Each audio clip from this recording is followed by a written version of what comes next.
Good morning. As we continue, these days we are hearing lots about e-bond. So let us discuss what are e-bonds. So here is a brief description. It says e-bonds. E-bonds are introduced by the Finance Bill 2017. These are interest-free bonds. These are bearer bonds, or it can be called as promissory notes. We can purchase this from every SBI State Bank of Indian branch within 10 days of every quarter of financial year. So it is issued in the multiple of 1000 rupees, 10,000 rupees, 10 lakh and a crore. We can buy these bonds in these multiples. In order to buy these bonds, a buyer needs to fill the KYC forms to the bank. So what are the challenges of this? As we could see here, ordinary citizen will never able to know who buy these bonds, not know anything about it. So there is big lacuna. These are the lacunas in this bond policies. Requirement of profit loss account of the political parties has been removed. So there is no profit loss accounts of the political parties can be judged from this. So, and third point is there was a cap of 7.5% cap of net profit to the companies. This is also being removed. So what it says that lot of shell companies now able to buy these bonds very freely, and we do not able to know, because the political parties do not have any information from where this money will come from.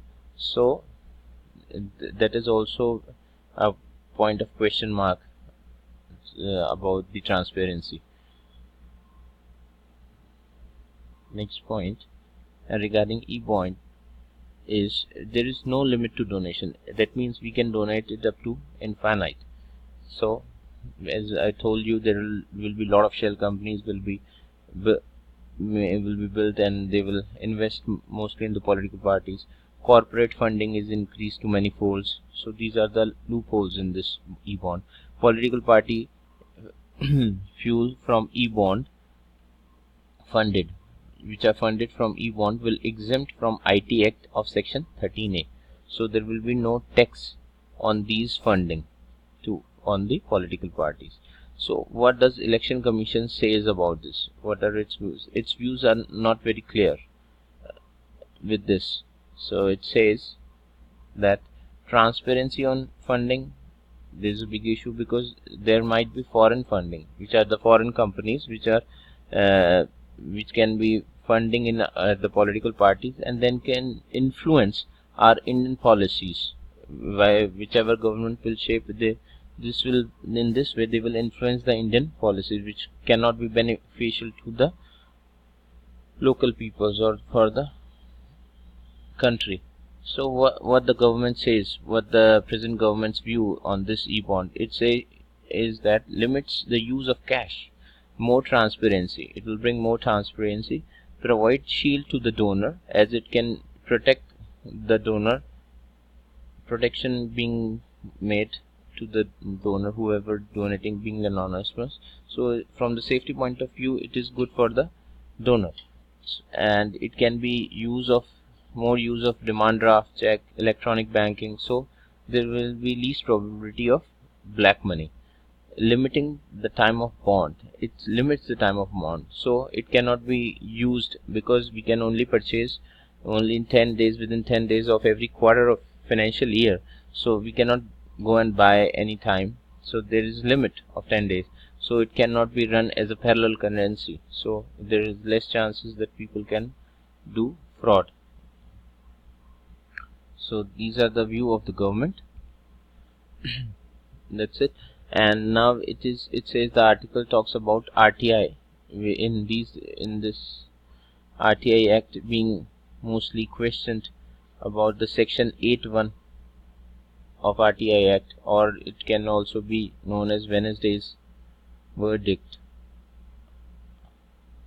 which is quietly in news. It has talks about official secret acts and the various type of act which is being discussed in this article.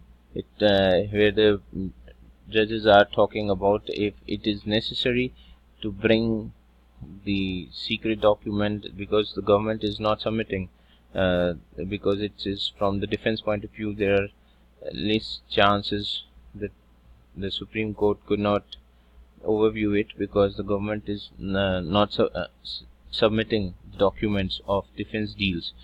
So it talks, and from the RTI we can ask, and the government don't allow it. So the attainment of highest level of probity in public life, it talks about information.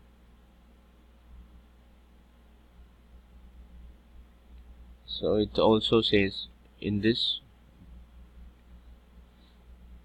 as we could see,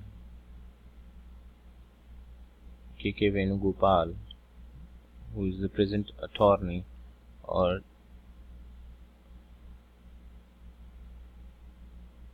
these are certain important points which he discussed. It says like Article 19(1)(a) that the press cannot be biased, and transmitting biased information, it betrays the absence of true freedom. If freedom is enjoyed by the press without the deep sense of responsibility, it can weaken the democracy. So Justice Joseph has its own point that if we weaken the freedom of press, then it can definitely weaken our democracy.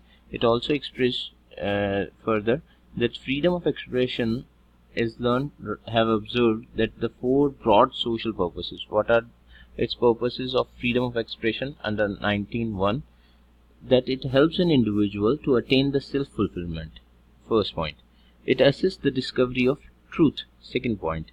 It strengthens the capacity of an individual in participating in decision making. Third. Fourth, it provides a mechanism by which it would be possible to establish a reasonable balance between stability and social change. So these are the 4 points which we can use in the freedom of expression, what it stands for. So it's quite a bit good article which we can use it in essay. That's it. Thank you.